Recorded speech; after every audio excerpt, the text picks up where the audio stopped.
சிறிய விளம்பர இடைவெளி தொடர்ந்து இணைந்திருக்கிறோம். தொடர்ச்சியாக நிகழ்ச்சியில் பத்திரிகைகளின் பார்வைகளில் யாழ்குடா நாட்டிலிருந்து வெளிவரக்கூடிய 4 பத்திரிகைகள் எங்கள் கைவசம் இருக்கின்றது. முதலில் ஈழநாடு மற்றும் வலம்புரி நாளிதழின் செய்திகளோடு இணைந்திருக்கலாம். ஈழநாட்டு பத்திரிகையின் இன்றைய பிரதான செய்தியாக, புலமை பரிசிலில் வெளிநாடு சென்ற 100க்கும் மேற்பட்ட யாழ் பல்கலைக்கழக கல்விமான்கள் நாடு திரும்பவில்லை. இவர்களுக்கான பிணைப்பணமான 16 கோடியை மீளப் பெறுவதற்கு நடவடிக்கை எடுக்கப்படவில்லை. விரிவாக பார்க்கையில், புலமை பரிசில் செயல் திட்டங்களின் கீழ் வெளிநாடுகளுக்கு சென்ற யாழ்ப்பாண பல்கலைச் சேர்ந்த கல்விமான்களும் கல்வித்துறை சாரா அலுவலர்களும் 100க்கும் அதிகமானவர்கள் அந்த செயற்திட்டங்கள் நிறைவடைந்த பின்னர் நாடு திரும்பி மீண்டும் கடமைக்கு சமூகம் அளிக்கவில்லை என்றும், இவர்களுக்கான 16 கோடி 60 லட்சம் ரூபாய்க்கு அதிகமான பிணைப்பணத்தை மீளப் பெறுவதற்கு பல்கலைக்கழகம் நடவடிக்கை எடுக்கவில்லை என்றும் கணக்காய்வாளர் நாயகம் தெரிவித்திருக்கிறார்.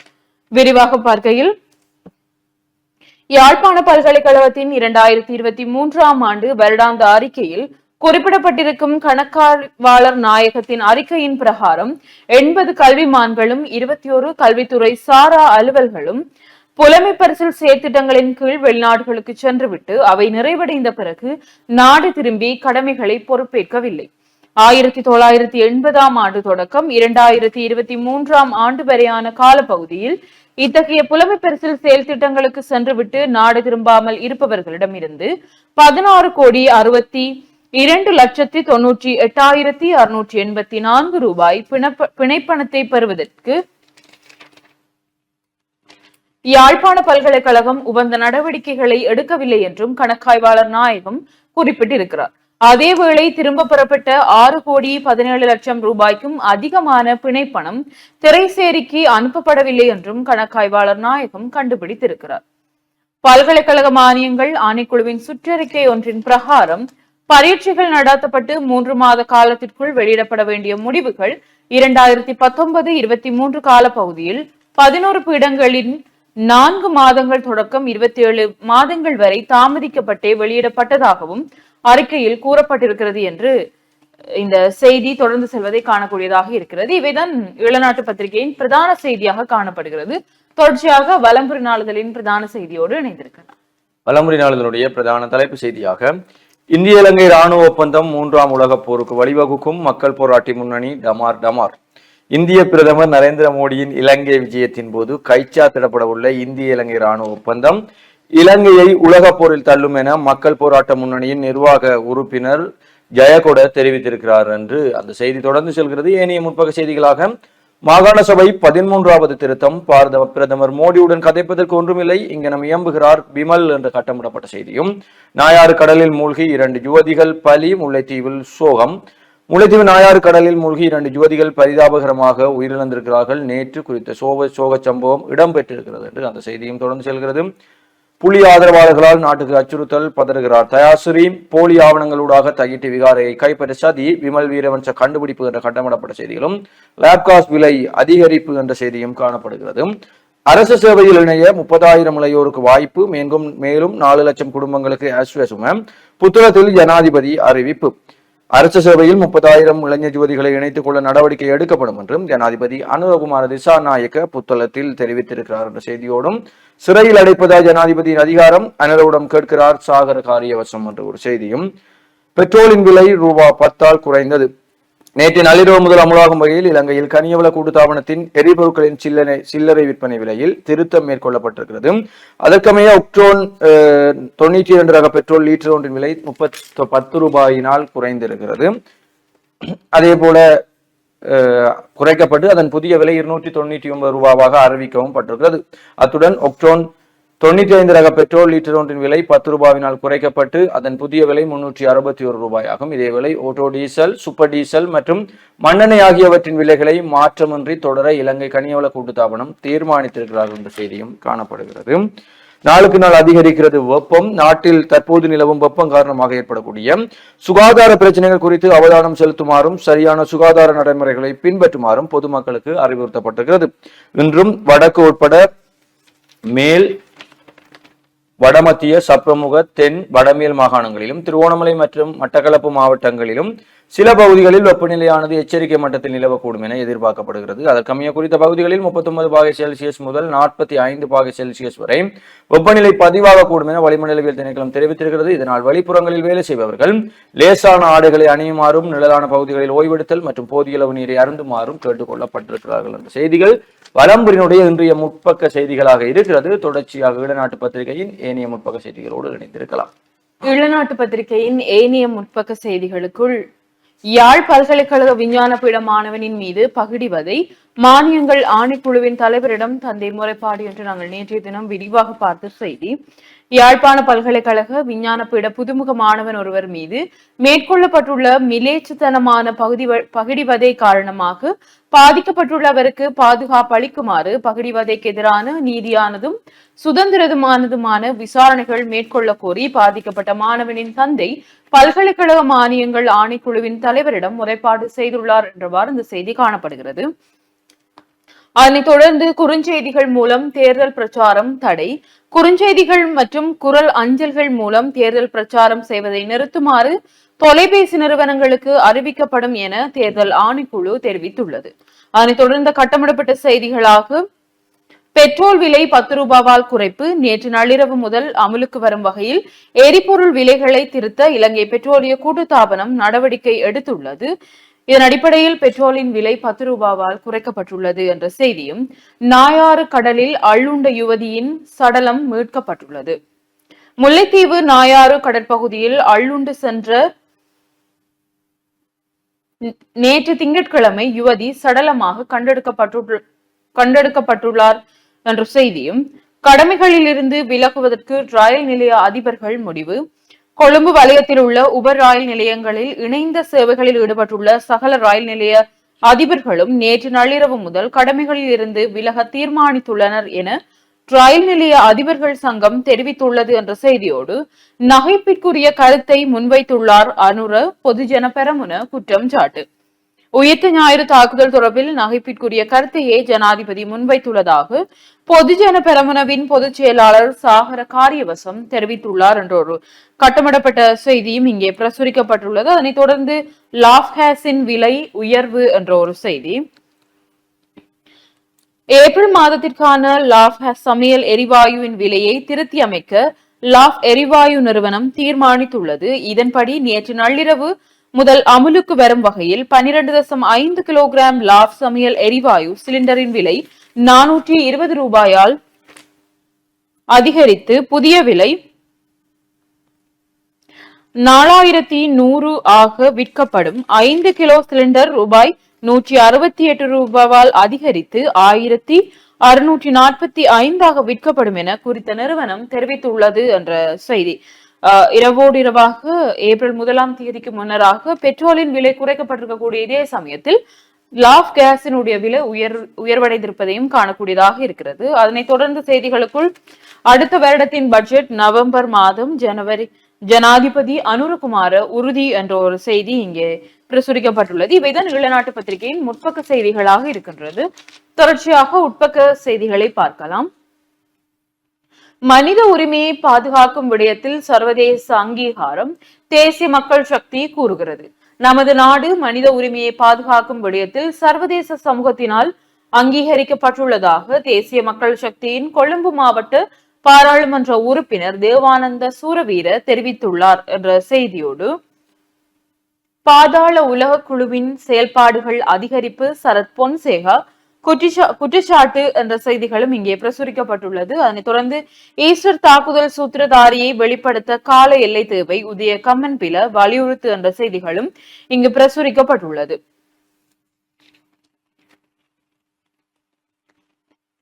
தாய் விளக்கமறியலில் உள்ள நிலையில் ஐஸ் போதையுடன் இளைஞன் கைது. யாழ்ப்பாணம் ஏழாலை தெற்கு மயிலங்காட்டு பகுதியில் 10 கிராம் ஐஸ் போதைப் பொருளுடன் சந்தேக நபரான 27 வயது இளைஞன் ஒருவர் நேற்று முன்தினம் கைது செய்யப்பட்டுள்ளார். சுன்னாகம் போலீசார் மேற்கொள்ளப்பட்ட சுற்றிவளைப்பு நடவடிக்கைகளின் போதே இந்த கைது நடவடிக்கை முன்னெடுக்கப்பட்டுள்ளது. குறித்த இளைஞன் ஏற்கனவே ஒரு தடவை போதைப் பொருளுடன் கைது செய்யப்பட்ட நிலையில் 6 மாதங்கள் சிறையில் இருந்தவர். அந்த வழக்கு நிலுவையில் உள்ளதுடன் குறித்த இளைஞனின் தாய் கடந்த 1 மாதத்திற்கு முன்னர் போதைப் பொருளுடன் கைதாகி விளக்கமறியலில் வைக்கப்பட்டுள்ளார். இவ்வாறான சூழ்நிலையில் குறித்த இளைஞன் கைது செய்யப்பட்டு சுன்னாகம் போலீஸ் நிலையத்தில் தடுத்து வைக்கப்பட்டு விசாரணைக்கு உட்படுத்தப்படுகிறார் எனவும் விசாரணைகளின் பின்னர் அவரை மல்லாகம் நீதிமன்றில் முற்படுத்துவதற்கான நடவடிக்கைகளை மேற்கொண்டு வருவதாகவும் போலீசார் தெரிவித்தனர் என்ற செய்தியோடு, யாழில் வேட்பாளர்கள் உதவி வழங்கினாரா, தேர்தல் ஆணைக்குழு தீவிர விசாரணை என்ற ஒரு செய்தி.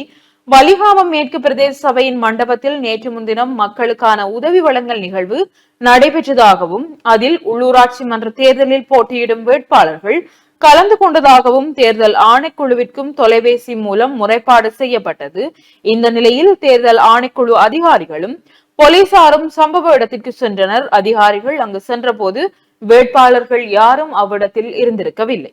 குறித்த பகுதியில் கட்சியின் கொடிகளும் வேட்பாளர்களும் இருந்ததாக முறைப்பாட்டாளர்கள் அதிகாரிகளிடம் தெரிவிக்கப்பட்டதை அடுத்து கள நிலவரங்களை ஆராய்ந்த அதிகாரிகள் இது குறித்த முறைப்பாடு ஒன்றை வழங்குமாறும் பிரதேச சபையின் செயலாளருக்கு இது குறித்து தெரியப்படுத்தி எதிர்காலத்தில் இவ்வாறான சம்பவங்கள் இடம்பெறாமல் தடுப்பதாகவும் இது குறித்து விசாரணைகள் செய்வதாகவும் தெரிவித்தனர் என்றவாறு இந்த செய்தி காணப்படுகிறது. அதனைத் தொடர்ந்து யாழ்ப்பாணத்தில் வயோதிப பெண் மீது மோட்டார் சைக்கிள் மோதியதில் மரணம்.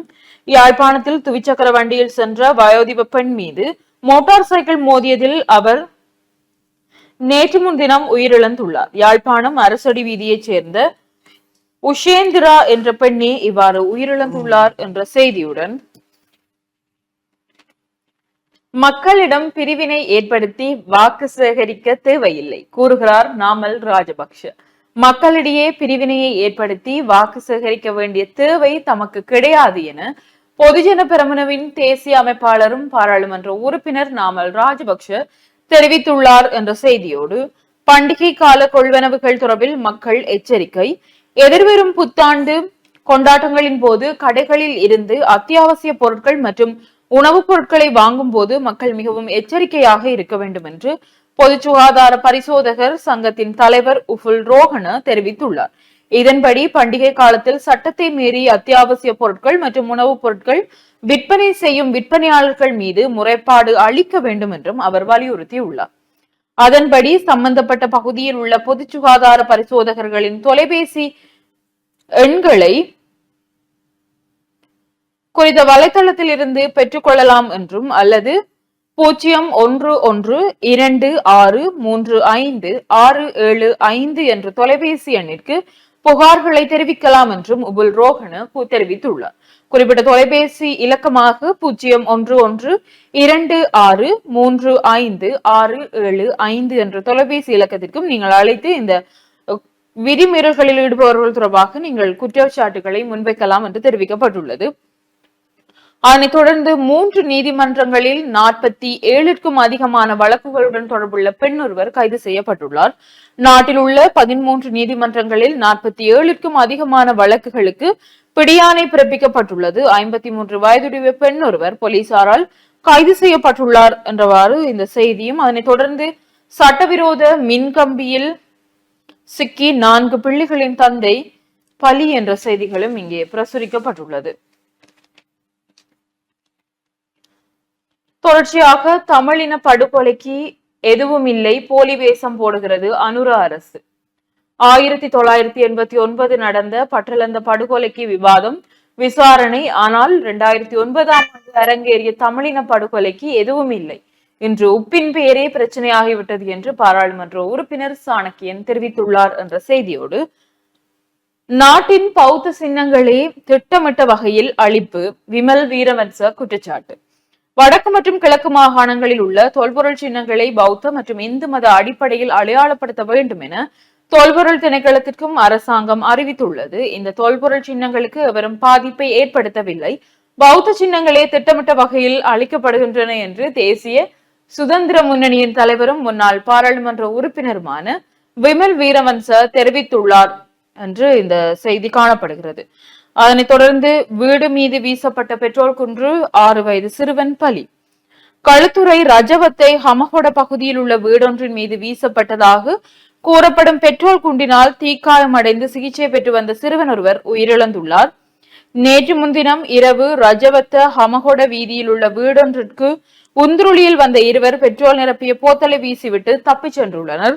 இதனால் 28 வயதுடைய பெண்ணும் 6 வயதுடைய சிறுவனும் காயமடைந்து களுத்துறை போதனா வைத்தியசாலையில் அனுமதிக்கப்பட்டனர். பலத்த தீக்காயங்களுடன் வைத்தியசாலையில் அனுமதிக்கப்பட்ட சிறுவன் மேலதிக சிகிச்சைக்காக கொழும்பு சீமாட்டி சிறுவர் வைத்தியசாலையில் அனுமதிக்கப்பட்ட பின்னர் உயிரிழந்துள்ளதாக போலீசார் தெரிவித்துள்ளனர் என்ற செய்தியுடன் புலம்பெயர் தமிழர் அழுத்தங்களால் இலங்கைக்கு பெரும் அச்சுறுத்தல் ஸ்ரீ ஜெயசேகர சுட்டிக்காட்டு. யுத்தத்தின் போது பலர் கொல்லப்பட்டுள்ளனர் என்பது ஏற்றுக்கொள்ளக்கூடிய விடயமாகும். ஆனால் அது குறித்த விசாரணைகள் உள்ளக பொறிமுறையின் கீழ் முன்னெடுக்கப்பட வேண்டும். தமிழீழ விடுதலை புலி ஆய்வாளர்களான புலம்பெயர் தமிழர்களின் அழுத்தங்களால் நாட்டிற்கு பாரிய அச்சுறுத்தல் ஏற்பட்டுள்ளதாக பாராளுமன்ற உறுப்பினர் ஸ்ரீ ஜெயசேகர தெரிவித்துள்ளார். நேற்று முன்தினம் குருநகலில் ஊடகங்களுக்கு கருத்து வெளியிடும் போதே அவர் மேற்கண்டவாறு தெரிவித்தார் என்று இந்த செய்தியை காணக்கூடியதாக இருக்கிறது. ஐஸ் நுகர்ந்த வைத்தியர் கைது, ஐஸ் போதைப் பொருட்களை வைத்திருந்த மற்றும் உட்கொண்ட வலஸ்முல்ல ஆதார மருத்துவமனையின் மருத்துவர் ஒருவரும் அவரது நண்பரும் கைது செய்யப்பட்டுள்ளதாக மாத்தறை பிரதேச ஊழல் தடுப்பு பிரிவு தெரிவித்துள்ளது என்றவாறு இளநாட்டு பத்திரிகையின் உட்பக்க செய்திகள் காணப்படுகிறது. தொடர்ச்சியாக வலம்புரி நாளிதழின் உட்பக்க செய்திகளோடு இணைந்திருக்கலாம். வலம்புரி நாளிதழுடைய ஏனைய உட்பக்க செய்திகளுக்குள் வீதி மின் விளக்குகளுக்கு கட்டணம் அறவிட்டால் மின்கம்பங்களுக்கு கட்டணம் அறவிடுவோம், வடக்கு மாகாண பிரதம செயலர் இளங்கோவன். வீதி மின் விளக்குகள் பொருத்துவதற்கு எதிர்காலத்தில் இலங்கை மின்சார சபை கட்டணம் அறவிட்டால் மின்கம்பங்களுக்கு உள்ளூராட்சி மன்றங்கள் கட்டணம் அறவிட வேண்டி இருக்கும் என வடக்கு மாகாண பிரதம செயலாளர் இளங்கோவன் தெரிவித்திருக்கிறார். வடக்கு மாகாண ஆளுநர் வேதநாயகனுக்கும் உள்ளூராட்சி மன்றங்களின் செயலாளர்களுக்கும் இடையிலான மார்ச் மாதத்துக்கான கலந்துரையாடல் ஆளுநர் செயலகத்தில் இடம்பெற்றது. அதன்போது வீதி மின் விளக்குகள் பொருத்துவதில் உள்ள சவால்கள் தொடர்பில் ஆளுநரிடம் கேட்டறிந்து கொண்டார். இது தொடர்பில் ஜனாதிபதிக்கு தெரியப்படுத்தி அதனூடாக அமைச்சரவை பத்திரம் சமர்ப்பிப்பதற்கு ஏதுவான யோசனைகளை வடக்கு மாகாணம் சார்பில் வழங்குவதற்கு ஆளுநர் கோரினார். அதன்போதும் இலங்கை மின்சார சபை வீதி மின் விளக்குகள் பொருத்துவதற்கு இடத்துக்கிடம் அதிகளவான கட்டணத்தை அறவிடுவதாகவும் தற்போது வீதி மின் விளக்குகளின் பாவனை மின்சார கட்டணத்தையும் கோர முற்படுவதாக உள்ளூராட்சி மன்றங்களின் செயலாளர்கள் தெரிவித்திருக்கிறார்கள். எனவே கடந்த காலங்களைப் போன்று இலவசமாக மின் விளக்குகள் பொருத்துவதற்கும் மின்சார சபை நடவடிக்கை எடுக்க வேண்டும் என்றும் உள்ளூராட்சி மன்றங்களின் செயலாளர்கள் குறிப்பிட்டிருக்கிறார்கள். அவ்வேளை உள்ளூராட்சி மன்றங்களுக்கு சொந்தமான வீதிகளில் இலங்கை மின்சார சபை எந்த ஒரு கட்டணமும் இன்றியே மின்கம்பங்களை நடுகை செய்துள்ளதை வடக்கு மாகாண பிரதம செயலாளர் இளங்கோவன் சுட்டிக்காட்டினார். எனவே வீதி மின் விளக்குகள் பொருத்துவதற்கு எதிர்காலத்தில் இலங்கை மின்சார சபை கட்டணம் வரவிட்டால் மின்கம்பங்களுக்கு உள்ளூராட்சி மன்றங்கள் கட்டணம் அறவிட வேண்டியிருக்கும் எனவும் குறிப்பிட்டிருக்கிறார் என்று அந்த செய்தி தொடர்ந்து செல்கிறது. சட்டவிரோத சொத்துக்கள் அரசுடைமையாக்கப்படும் சட்டம் மூலம் ஏப்ரல் 8 சமர்ப்பிக்கப்படும் ஜனாதிபதி அதிரடி. சட்டவிரோதமாக கிட்டிய சொத்துக்களை அரசுடைமையாக்கும் சட்டம் மூலம் ஏப்ரல் 8 பாராளுமன்றத்தில் சமர்ப்பிக்கப்படும் என ஜனாதிபதி அனுரகுமார் திசாநாயக்க தெரிவித்திருக்கிறார். புலி ஆதரவாளர்களால் நாட்டுக்கு அச்சுறுத்தல் பதறுகிறார் தயாஸ்ரீ என்று ஒரு செய்தி. பால் சார்ந்த உணவுகளின் விலைகள் அதிகரிப்பு, பால்மாவின் விலை அதிகரிப்பால் பால் தேநீர் உட்பட பால் சார்ந்த உணவுப் பொருட்களின் விலை அதிகரித்திருக்கிறது. பால் தேநீர் பழச்சாறுகள் சீஸ் போன்றவற்றின் விலை 10 ரூபாவால் அதிகரிக்கப்படும் என அகில இலங்கை சிற்றுண்டிச்சாலைகள் மற்றும் உணவக உரிமையாளர் சங்கத்தின் தலைவர் ஹர்சனர் உட்சன் தெரிவித்திருக்கிறார் என்ற செய்தியும், பிரதமர் ஹரினி தாய்லாந்துக்கு உத்தியோகபூர்வ விஜயம் என்ற செய்தியும் இருக்கிறது. வலம்புரியுடைய வெளிநாட்டு செய்திகளுக்குள் மீண்டெழுந்தது மும்பை, அறிமுக போட்டியில் முத்திரை பதித்தார் அஸ்வனி, இலகுவில் சரணடைந்தது கல்கத்தா என்று நேற்று இடம்பெறக்கூடிய மும்பை மற்றும் கல்கத்தா அணிகளுக்கு இடையான 18வது IPL தொடரினுடைய போட்டி தொடர்பான செய்தியும், கண்காட்சி கால்பந்தாட்ட போட்டி இந்தியாவை வீழ்த்தியது பிரேசில் என்ற செய்திகளும் காணப்படுகிறது. இன்றைய IPL போட்டிகளாக லக்னோ மற்றும் பஞ்சாப் அணிகள் இரவு 7:30 மோதி கொள்கிறார்கள் என்ற செய்தியும் விளையாட்டு செய்திகளுக்குள் காணப்படுகிறது. ஏனைய உள்நாட்டு செய்திகளுக்குள் போலி ஆவணங்கள் மூலம் காணியை அபகரிக்கவே போராட்டம், திஸ்ஸவிகாரை தொடர்பில் விமலின் கண்டுபிடிப்பு. இந்து தொல்பொருள் சின்னங்களுக்கு எவரும் பாதிப்பை ஏற்படுத்தவில்லை, பௌத்த சின்னங்களின் திட்டமிட்ட வகையில் அளிக்கப்படுகின்றன என தேசிய சுதந்திர முன்னணியின் தலைவரும் முன்னாள் பாராளுமன்ற உறுப்பினருமான விமல் வீரவன்ச தெரிவித்திருக்கிறார் என்ற செய்தியும் காணப்படுகிறது. அனலைதீவு வைத்தியசாலையில் மருத்துவர் விடுதி திறந்து வைப்பு என்ற புகைப்படம் தாங்கிய செய்தி, தந்தை செல்வாவின் 127வது ஜனன தினம் அதற்கு மாலைகள் அணிவித்து வழங்கிய அந்த செய்தி புகைப்படம் தாங்கிய செய்திகளும் காணப்படுகிறது. வரலாற்றில் முதன்முறையாக டின் மீன்கள் ஏற்றுமதி. இலங்கையில் உற்பத்தி செய்யப்பட்ட டின் மீன்கள் முதல் தடவையாக வெளிநாடுகளுக்கு ஏற்றுமதி செய்யப்பட்டிருக்கின்றன. அதுக்கமைய கடற்தொழில், நீரியல் மற்றும் கடல் வளங்கள் பிரதியமைச்சர் ரத்ன கமகேவின் மேற்பார்வையில் மதுரங்குடியில் உள்ள தொழிற்சாலை ஒன்றில் உற்பத்தி செய்யப்பட்ட டின் மீன்கள் இவ்வாறு ஏற்றுமதி செய்யப்பட்டிருக்கிறது என்ற செய்தியும் காணப்படுகிறது.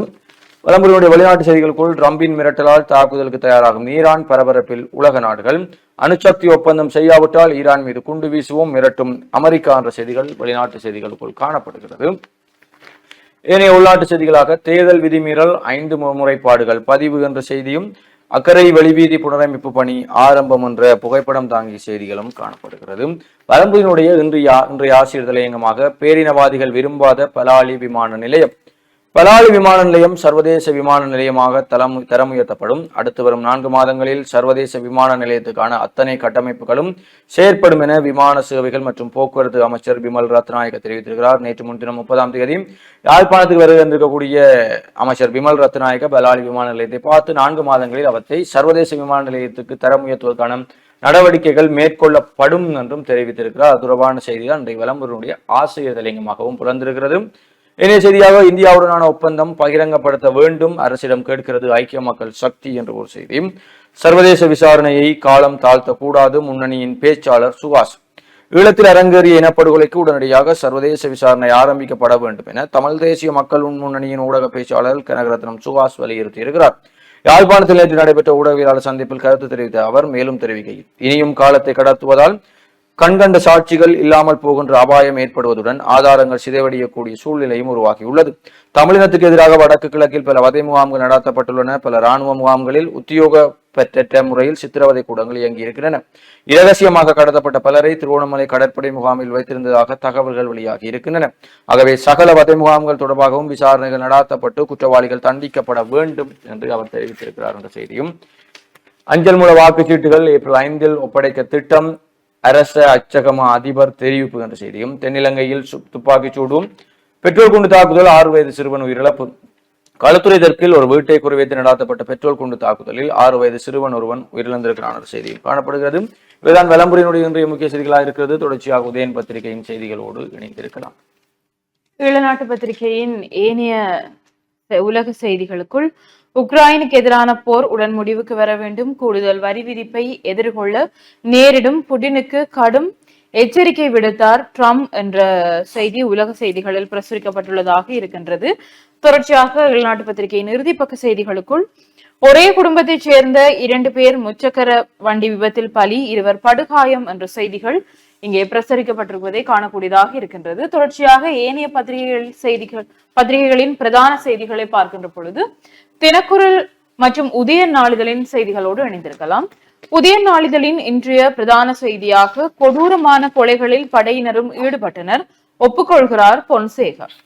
மெரிசுவிலில் அப்பாவி குடும்பம் ஒன்று கொடூரமாக படுகொலை செய்யப்பட்டது. அதே போல 11 மாணவர்கள் படையினரால் கடத்தப்பட்டு கொல்லப்பட்டனர். இப்படியான செயல்களில் ஈடுபட்ட படையினரை பாதுகாக்க முற்படும் அரசியல்வாதிகளே தேச துரோகிகள் என்று சரத் பொன்சேகா தெரிவித்துள்ளார் என்பது உதயன் பத்திரிகையின் பிரதான செய்தியாக காணப்படுகிறது.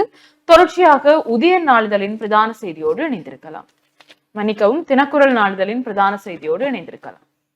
தினக்குரல் நாளிதழுடைய பிரதான தலைப்பு செய்தியாக குற்றவாளிகளின் கையில் உள்ள சட்டவிரோத சொத்துக்கள் அரசுடைமையாக்கப்படும் ஏப்ரல் 8 சட்டம் மூலம் கொண்டுவரப்படும் ஜனாதிபதி தெரிவிப்பு என்ற செய்தி தினக்குரலுடைய பிரதான தலைப்பு செய்தியாக இருக்கிறது. ஏனைய செய்தியாக நாயாற்று கடலில் மூழ்கி 2 பெண்கள் உயிரிழப்பு, ஒருவர் தீவிர சிகிச்சையில்.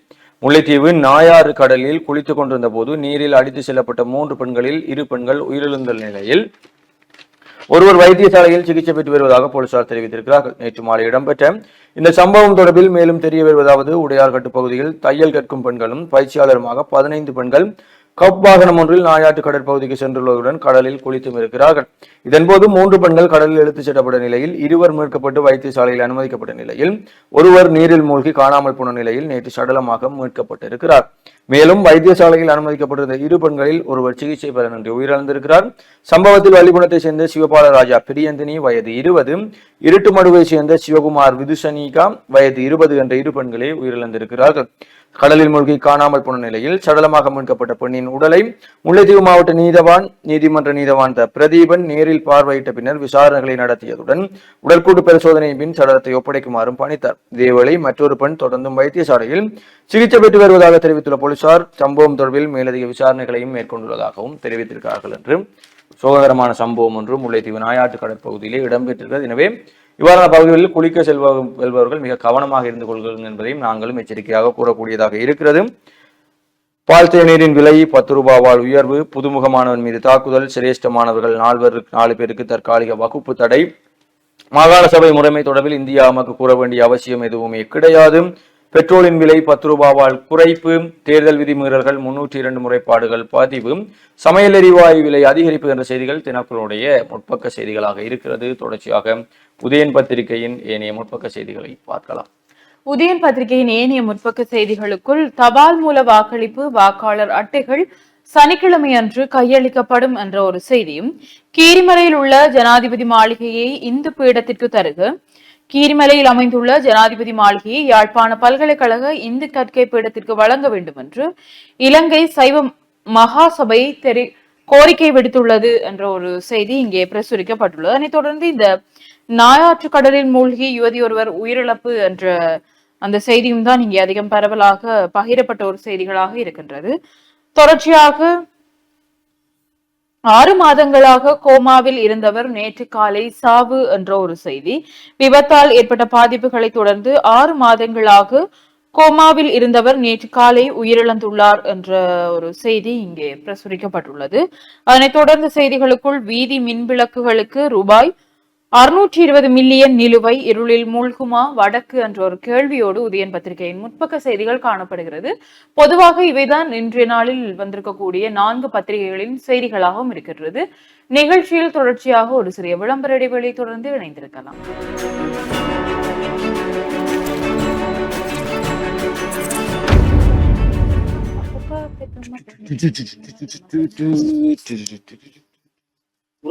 புறா